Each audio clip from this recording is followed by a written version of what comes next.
नमस्कार, मैं हूं अरुण सर और इस वीडियो को मैंने objective guess questions of determinant के लिए बनाया है। तो चलिए इस वीडियो में क्या है देखते हैं, स्टार्ट करते हैं अब। तो ये देख लीजिए, पहला क्वेश्चन है डिटरमिनेंट चैप्टर का कि अगर A इक्वल टू के बी है, यानी मैट्रिक्स है ए और बी, दोनों ही ऑर्डर एन वाले मैट्रिक्स हैं। ध्यान रखें कि इन दोनों का ऑर्डर सेम है। और अगर ए के बी के इक्वल है तो डिटरमिनेंट ऑफ ए क्या होगा, यानी मैट्रिक्स ए का डिटरमिनेंट मैट्रिक्स बी के रेस्पेक्ट में क्या होगा। तो स्टूडेंट्स, ये एक फॉर्मूला है जो आपको याद करके रखना है। तो आप याद कर लीजिए कि अगर ए इक्वल टू इस तरह से दिया हुआ है के बी, तो इसका फॉर्मूला होता है ये ध्यान रखें कि इसका पावर n वही रखा जाएगा जो यहाँ ऑर्डर दिया हुआ है। तो इस तरह से इसका आंसर ए हो जाएगा। अब आते हैं, सेकंड क्वेश्चन कह रहा है कि अगर a इक्वल टू, आप देख रहे हैं इतना दिया हुआ है, तो फिर डिटरमिनेंट ऑफ 2a क्या होगा। तो इसको बनाने के लिए आपको बता दे कि पहले हम मैट्रिक्स 2a निकाल लेते हैं। तो आपको याद होगा, हमने बताया है या आप पहले से भी जानते होंगे कि अगर किसी मैट्रिक्स का स्केलर प्रोडक्ट निकालना होता है तो उसके प्रत्येक एलिमेंट को इस स्केलर से मल्टीप्लाई कर दिया जाता है। तो यहाँ 1 को 2 से मल्टीप्लाई करेंगे तो क्या आ जाएगा रिजल्ट, ये आ जाएगा 2। इसी तरह से इस 2 को 2 से मल्टीप्लाई करेंगे, क्या रिजल्ट आएगा 4। और फिर यहाँ देख लीजिए, 4 को 2 से मल्टीप्लाई करेंगे, ये आ जाएगा 8। और फिर 2 को 2 से मल्टीप्लाई करेंगे तो ये कितना आ जाएगा 4। अब फिर डिटरमिनेंट ऑफ ए, यानी ए का डिटरमिनेंट निकाल लेते हैं और फिर इसका डिटरमिनेंट निकाल लेते हैं, क्लियर हो जाएगा। तो देखिए, अगर आप डिटरमिनेंट ऑफ ए निकालते हैं तो याद कर लीजिए, इसको इस तरह से निकाला जाता है। आप भी पहले से जानते ही होंगे कि कैसे निकाला जाता है। बस हम पहले इससे इसको मल्टीप्लाई करेंगे और ये कितना हो जाएगा, ये हो जाएगा 2, माइनस दे देंगे। फिर इस 4 से इस 2 को मल्टीप्लाई करेंगे, ये कितना हो जाएगा 8। तो ये कितना आ गया, -6। अब देखते हैं डिटरमिनेंट ऑफ 2a क्या आ रहा है। तो डिटरमिनेंट ऑफ 2a का मतलब हो गया 2 4 8 4। और फिर इसका डिटरमिनेंट निकालने के लिए ऐसे मल्टीप्लाई करेंगे, ये आ जाएगा 4 2 जा 8 हो गया। तो फिर माइनस दे देंगे, ये 8 4 जा कितना हो जाएगा, 8 चौका 32। 8 में से 32 घटा देंगे तो ये कितना आ जाएगा, ये आ जाएगा -24। -24 का मतलब हो गया 4 इंटू -6। इसका मतलब कि ये 4 इंटू और -6 डिटरमिनेंट ऑफ ए का है वैल्यू। तो इस तरह से ये कहाँ मिल रहा है, ये मिल रहा है बी पे। तो बी इसका करेक्ट आंसर हो गया। अब इसी तरह क्वेश्चन नंबर 3 देख लीजिए क्या है। क्वेश्चन नंबर 3 में दिया है दो डिटरमिनेंट इक्वल हैं, तो इस x का वैल्यू निकालना है। इस x का वैल्यू निकालने के लिए पहले हम इस डिटरमिनेंट को सोल्व कर लेते हैं। 2 1 जा 2 हो जाएगा। फिर इस 5 से 4 में मल्टीप्लाई करेंगे, 5 चौका 20 हो जाएगा। इसी तरह से इक्वल टू दे दिए, इससे इसको मल्टीप्लाई करेंगे तो ये कितना आ जाएगा 2x²। और फिर -6 से 4 को मल्टीप्लाई करेंगे, ये 24 हो जाएगा। और अब सोल्व करेंगे तो ये -18 और इक्वल टू 2x² -24 होगा। फिर 2x² इक्वल टू ये कितना हो जाएगा, तो 24 -18 यानी 6 हो जाएगा। 2 से 6 कैंसिल हो जाएगा तो x² इज इक्वल टू 3 आ जाएगा। और अगर स्क्वायर हटाएंगे तो x इक्वल टू ±√3 हो जाएगा। देखिए ये कहाँ मिल रहा है, ये मिल रहा है डी पर। तो डी इसका करेक्ट आंसर हो गया। बढ़ते हैं नेक्स्ट क्वेश्चन की ओर। तो आ गए हम लोग क्वेश्चन नंबर 4 पे। देखिए क्या कह रहा है। ये एक डिटरमिनेंट दिया गया है और इस डिटरमिनेंट का वैल्यू इनमें से क्या होगा ये पूछ रहा है। तो सबसे पहले क्या करेंगे, आपको पता होना चाहिए डिटरमिनेंट कैसे निकाला जाता है। तो यहाँ पे आपको बता दें कि हम क्या कर रहे हैं। हम यहाँ पे C1 पर अप्लाई कर रहे हैं। क्या अप्लाई कर रहे हैं, C1 में से C2 को माइनस कर दे रहे हैं और फिर C2 पर भी अप्लाई कर रहे हैं। C2 में से C3 को माइनस कर दे रहे हैं। मतलब कि C1 में से किसको माइनस कर देना है, C2 को, और C2 में से C3 को माइनस करना है। तो ध्यान दीजिएगा यहाँ पे इस 1 में से ये 1 माइनस हो गया तो यहाँ क्या बच जाएगा, ये बच जाएगा 0। इस A में से ये B घटेगा, क्या आ जाएगा, ये आ जाएगा A माइनस बी। और फिर A क्यूब में से इस B क्यूब को घटाएंगे तो ये क्या बच जाएगा, ये हो जाएगा A cube minus B cube. इसी प्रकार से इस 1 में से इस 1 को माइनस करेंगे, यहाँ 0 हो जाएगा, यहाँ b माइनस सी हो जाएगा, और यहाँ b क्यूब माइनस सी क्यूब हो जाएगा। इस तरह से, और लास्ट में ये अनइफेक्टेड रह जाएगा, ये इसी तरह से रह जाएगा। तो ये आ गया डिटर्मिनेंट। अब क्या करेंगे, आप देखेंगे कि यहाँ यहाँ देख लीजिए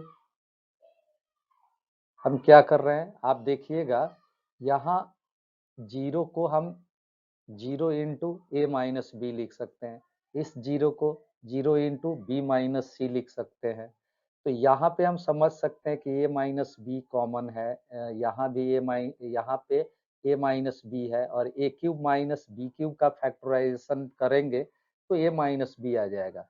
इसी तरह से यहाँ बी माइनस सी कॉमन है, यहाँ भी बी माइनस सी है, यहाँ भी बी माइनस सी है, यानी कि इस फर्स्ट कॉलम में a माइनस बी और सेकेंड कॉलम में b माइनस सी कॉमन हो जाएगा। तो हम क्या करेंगे, यहाँ पे फर्स्ट कॉलम से a माइनस बी कॉमन ले लेते हैं, और सेकेंड कॉलम से b माइनस सी कॉमन ले लेते हैं।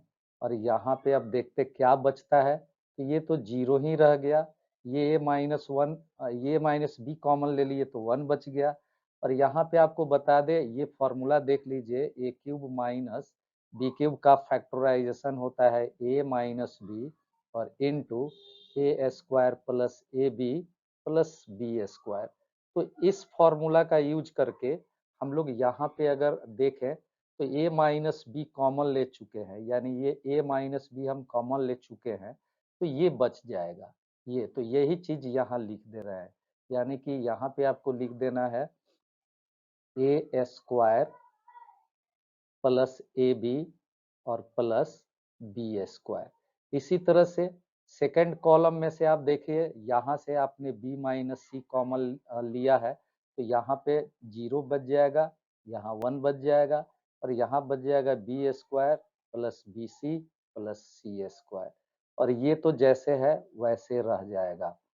तो ये हो गया।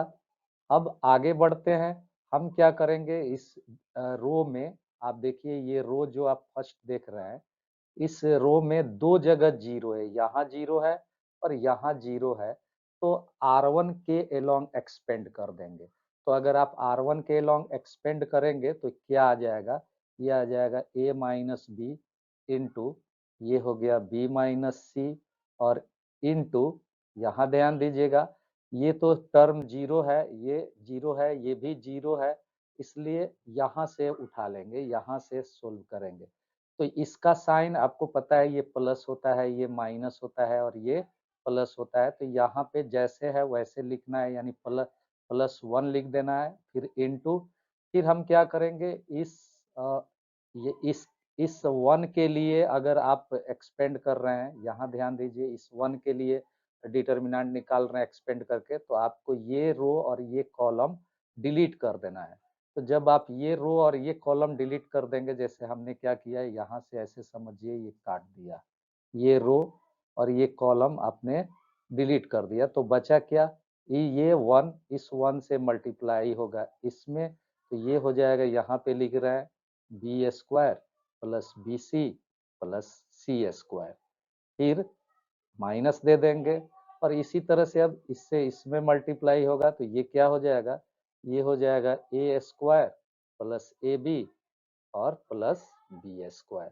फिर सोल्व करेंगे तो ये हो जाएगा A minus B into B minus C और इंटू 1 से तो मल्टीप्लाई करेंगे यही रह जाएगा, ब्रैकेट के अंदर B square plus B C plus C square और minus A square minus A B और माइनस बी स्क्वायर।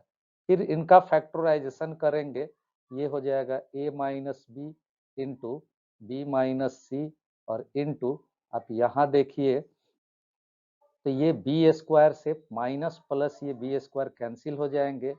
ये बी सी में से बी सी और ए बी को एक साथ रखेंगे और दोनों में से बी समझिए कॉमन ले लिए तो यहाँ बच जाएगा सी और माइनस यहाँ बच जाएगा ए। तो ये हो गया और ये दोनों सी स्क्वायर माइनस ए स्क्वायर ये अलजेब्राइक फॉर्मूला है सी प्लस ए और इनटू ये हो जाएगा सी माइनस ए। तो फिर c माइनस ए आप देखेंगे दोनों में कॉमन है तो हम क्या करेंगे यहाँ a minus B into B minus C और यहाँ पे c माइनस ए कॉमन ले लेंगे। अंदर ब्रैकेट के क्या बच जाएगा b plus C plus A यानी कि हमारा रिजल्ट आ गया a minus B into B minus C और इंटू सी माइनस ए और into A plus B plus C. तो ये देखते कहाँ मिल रहा है, ये आपको मिल जाएगा कहाँ पे मिल रहा है, ये मिल रहा है सी पर। आप देखिए सी पर ए minus B B minus C C minus A और into A plus B plus सी है। तो ये सी इसका करेक्ट आंसर हो गया। बढ़ते हैं नेक्स्ट क्वेश्चन की ओर। नेक्स्ट क्वेश्चन है 5 नंबर क्वेश्चन।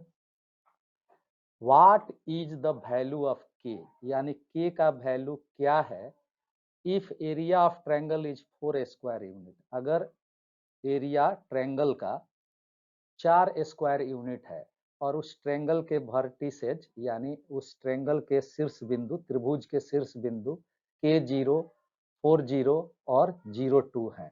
तो इसके लिए एक फॉर्मूला है आपको याद होना चाहिए। आपको बताते हैं यहाँ पे क्वेश्चन क्या दिया है। अकॉर्डिंग टू क्वेश्चन, क्वेश्चन कह रहा है कि एरिया ऑफ ट्रायंगल, ट्रायंगल का एरिया ये कितना है 4 स्क्वायर यूनिट है तो ये प्लस माइनस 4 लिखा जाएगा क्योंकि एरिया प्लस में हो या माइनस में एरिया हमेशा पॉजिटिव लिया जाता है।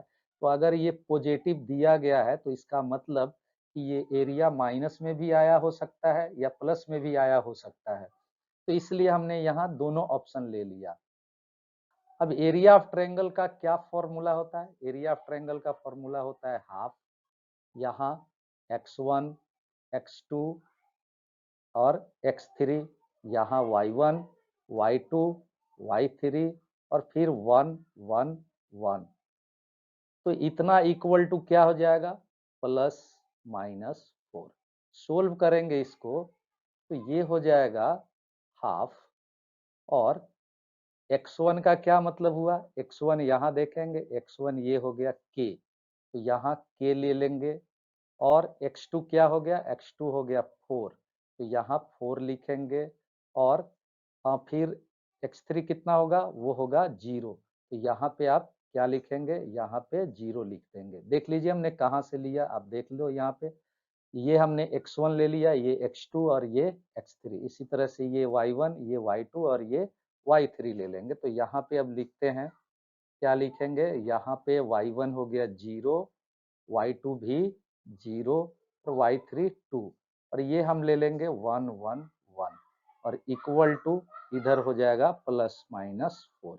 फिर सोल्व करेंगे, ध्यान दीजिएगा इस कॉलम में 2 जीरोज हैं यानी कॉलम 2 में 2 जीरोज हैं तो इसके अलोंग इसको एक्सपेंड कर देंगे तो यहाँ क्या बचा 2, ये क्या होगा, ये प्लस फिर ये माइनस ये प्लस तो ये हो गया माइनस। तो यहाँ माइनस से स्टार्ट करेंगे यानी -2 और फिर आपको पता है ये अगर हम 2 ले लिए तो ये वाले रो और ये वाले कॉलम को हम डिलीट कर देंगे। तो हम इस के से किसको मल्टीप्लाई करेंगे 1 से तो यहाँ के आ जाएगा, फिर माइनस देंगे और इस 4 से किसको मल्टीप्लाई करेंगे 1 से तो ये क्या आ जाएगा 4 आ जाएगा और इक्वल टू प्लस माइनस 4 और इधर का जो ये 2 था इस 2 से इधर मल्टीप्लाई कर देंगे। तो इस तरह से -2 के और प्लस कितना हो गया ये 8 इक्वल टू प्लस माइनस ये भी 8 हो गया। तो अब क्या करेंगे, एक बार आपको केस फर्स्ट लेकर चलना है व्हेन यानी कि जब जब जब -2k + 8 = +8। तो इस परिस्थिति में 2k यानी -2k = 0। सो k सोल्व करके कितना आएगा? k आ जाएगा = 0। लेकिन जब, यहाँ लिख दिए जब कितना, जब -2k + 8 = -8 होगा, तब इस स्थिति में -2k = -16 हो जाएगा। माइनस माइनस हट जाएंगे तो फिर 2k या k = डायरेक्ट लिखिए 8 हो जाएगा। तो इस तरह से k के दो वैल्यू आ गए, एक हो गया 0 और दूसरा हो गया 8। अब ये k का वैल्यू कहाँ मिल रहा है? ये मिल रहा है b पे, तो b हमारा करेक्ट आंसर होगा। बढ़ते हैं नेक्स्ट क्वेश्चन की ओर, देखते क्या। तो अब है क्वेश्चन नंबर 6। क्वेश्चन नंबर 6 क्या कह रहा है? क्वेश्चन नंबर 6 कह रहा है कि ये जो डिटर्मिनेंट दिया गया है, इसमें एलिमेंट 5 का, यानी जो ये अवयव 5 है, इस अवयव का कोफैक्टर निकालना है, क्या होगा? तो इसके लिए हम क्या करते हैं, पहले पता करते हैं कि ये किस रो और किस कॉलम का एलिमेंट है।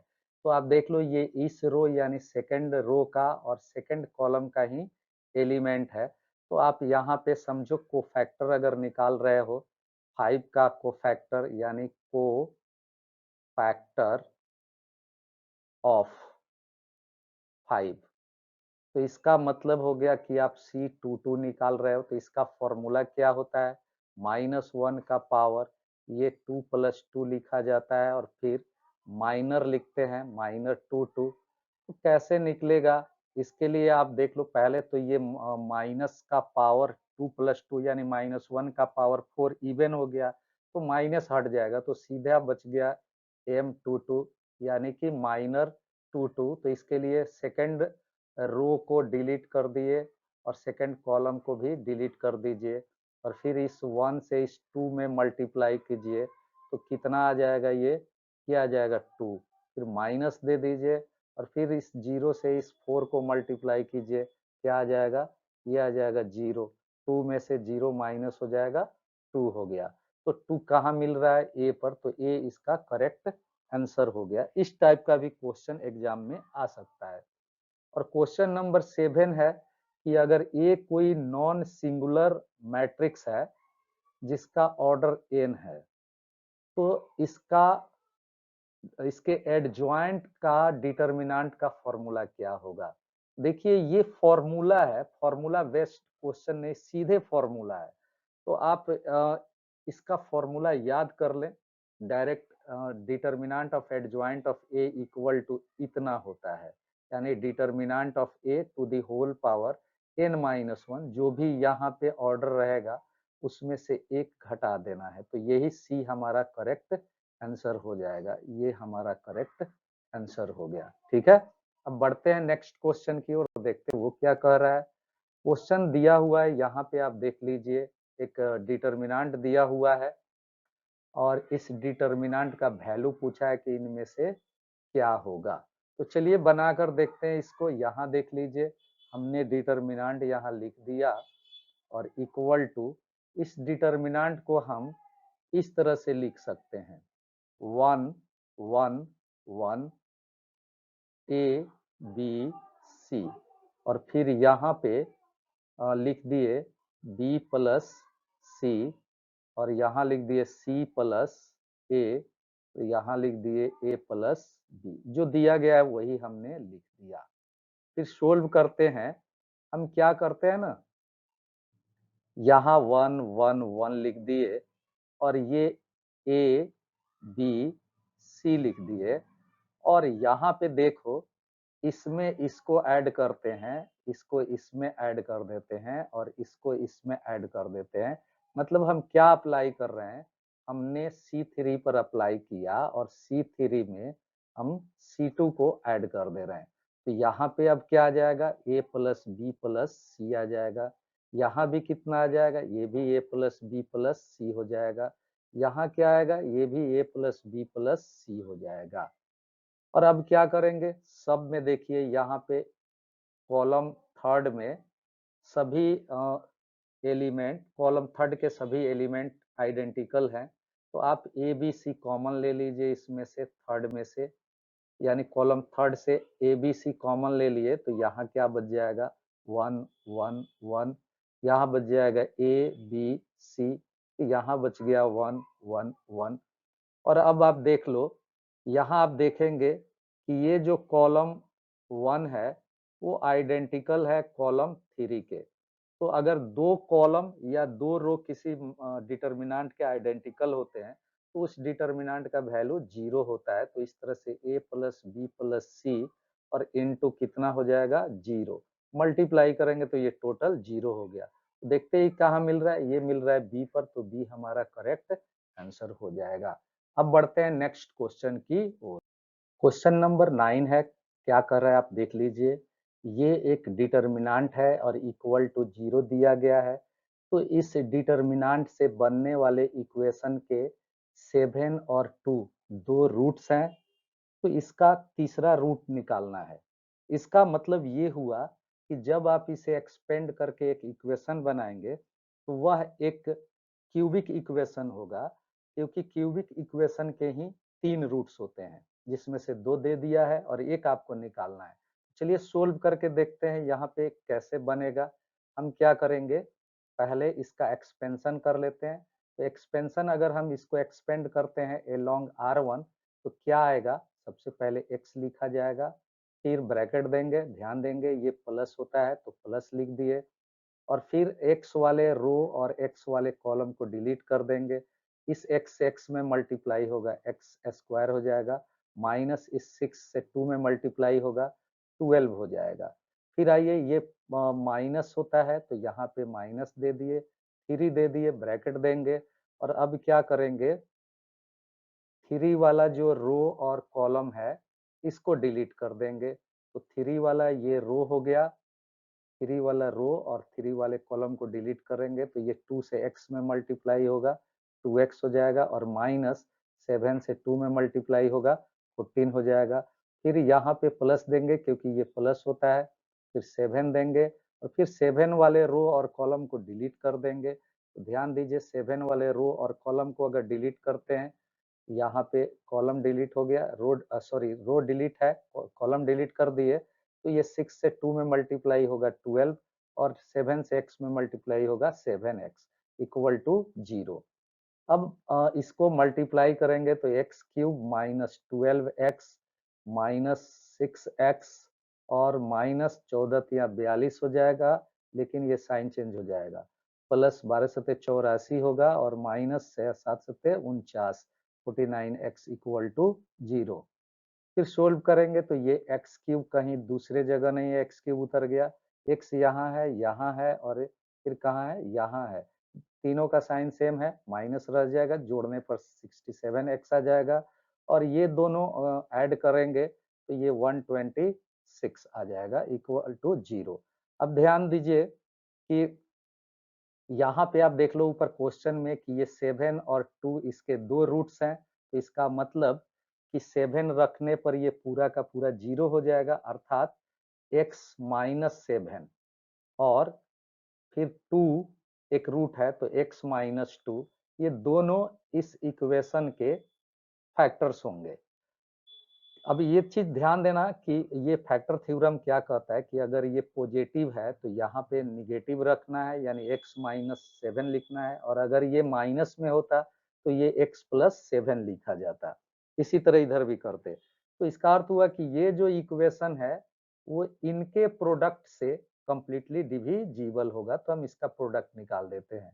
इसका प्रोडक्ट आएगा, निकाल कर देखिएगा, ये आ जाएगा एक्स स्क्वायर माइनस 7 दूनी 9x और प्लस 7 दूना 14।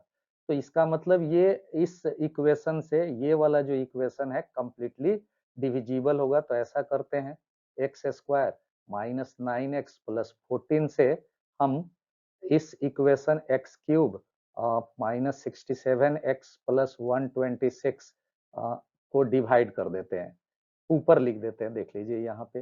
तो अगर एक्स क्यूब को इस एक्स स्क्वायर से डिवाइड करेंगे तो यहाँ क्या आएगा, क्वोशेंट आ जाएगा, भागफल एक्स आएगा। तो इस एक्स से इस तीनों को मल्टीप्लाई करेंगे, ये आ जाएगा x cube minus 9x square और प्लस 14x। अब सबका साइन चेंज कर देंगे, साइन चेंज कर करके फिर सोल्व करेंगे तो ये कैंसिल हो जाएगा और 9x स्क्वायर कहीं नहीं है तो ये प्लस 9x स्क्वायर उतार देंगे। ये x वाला टर्म दो जगह है, माइनस आप देख लो x वाला टर्म दो जगह दिखा रहा है आपको, एक ये है और एक ये है, दोनों का साइन सेम है, दोनों ऐड हो जाएंगे, ऐड होकर ये 81x हो जाएगा। तो यहाँ पे लिख दिए माइनस 81x और फिर लास्ट में 126 प्लस में, फिर एक्स स्क्वायर से इसी एक्स स्क्वायर से फिर इस 9x स्क्वायर को डिवाइड करेंगे, प्लस में प्लस से डिवाइड करेंगे प्लस, और यहाँ क्या आ जाएगा 9, 9 से इन सभी को मल्टीप्लाई करेंगे तो ये हो जाएगा 9x स्क्वायर, फिर 9 9 जा 81x और प्लस 14 9 126। साइन सबका चेंज कर देंगे, चेंज करेंगे, ये पूरा का पूरा कैंसिल हो जाएगा, रिमाइंडर हो जाएगा 0। तो यानी कि इसका थर्ड रूट आ गया क्या चीज, x प्लस 9। तो इसका थर्ड रूट आ गया x प्लस 9, तो इसको third root sorry third factor, तीसरा फैक्टर आ गया x प्लस 9, तो उतना इक्वल टू 0 मानेंगे और फिर x इक्वल टू प्लस 9 इधर आएगा माइनस 9। तो ये तीसरा रूट हो गया, तो इसका तीसरा रूट कहाँ मिल रहा है, ए, तो ए हो गया हमारा करेक्ट आंसर। ठीक है, क्वेश्चन की ओर देखते क्या कहता है। क्वेश्चन करता है कि दी वैल्यू ऑफ डिटर्मिनेंट, यहाँ देखिए कह रहा है दी वैल्यू ऑफ डिटर्मिनेंट इतना, मतलब इस डिटर्मिनेंट का वैल्यू इसमें से कौन होगा। तो ये एक सिंपल क्वेश्चन है, आप चाहे तो इसे आप बिना मेरे बताए बना सकते हैं, बस इसको किसी भी रो या किसी कॉलम के अलोंग एक्सपेंड कर दीजिए। आसान होता है कि आप रो 1 के अलोंग एक्सपेंड करें, तो इसके लिए आपको करना क्या है, यहाँ पे 3 लिख देना है, ये वाला जो आप 3 देख रहे हैं ये 3 लिख दीजिए। आपको पहले भी बताएं ये प्लस होता है, ये माइनस होता है, ये प्लस होता है, तो आप 3 लिख दिए और 3 वाले रो और 3 वाले कॉलम को डिलीट कर दीजिए। तो यहाँ 0 से 3 में मल्टीप्लाई होगा 0 माइनस, फिर यहाँ पे 5 से 2 में मल्टीप्लाई होगा तो ये हो जाएगा 10। उसके बाद याद कीजिए यहाँ पे माइनस है तो फिर आपको यहाँ माइनस देना है और उसके बाद 1 है तो 1 उतार देना है। फिर से आपको 1 वाला यहाँ ध्यान दीजिएगा कि ये जो 1 आप देख रहे हैं इस 1 वाले ये कॉलम और रो को डिलीट कर देंगे और फिर डिटर्मिनेंट निकालेंगे। तो इसको हम इस रो को और इस कॉलम को अगर डिलीट कर दें तो क्या बचा, 5 से 3 में मल्टीप्लाई हो जाएगा 15 और माइनस 2 से ये 2 में मल्टीप्लाई हो जाएगा, ये हो जाएगा कितना 4। फिर उसी तरह से यहाँ पे आइए, ये प्लस हो जाता है तो ये 7 अब ले लेंगे, तो यहाँ पे प्लस 7 लिख देंगे और 7 वाला जो कॉलम है वो तो वही है, वो डिलीटेड रहेगा, सॉरी उसका जो ये रो है, ये जो रो है वो वही रह जाएगा, बस ये कॉलम डिलीट कर देना है। जैसे यहाँ पे हम डिलीट कर दे रहे हैं, समझिए ये डिलीट हो गया, तो ये 5 से 5 में मल्टीप्लाई होगा, ये 25 हो गया और माइनस यहाँ पे 2 से 0 में मल्टीप्लाई होगा, कितना हो जाएगा 0।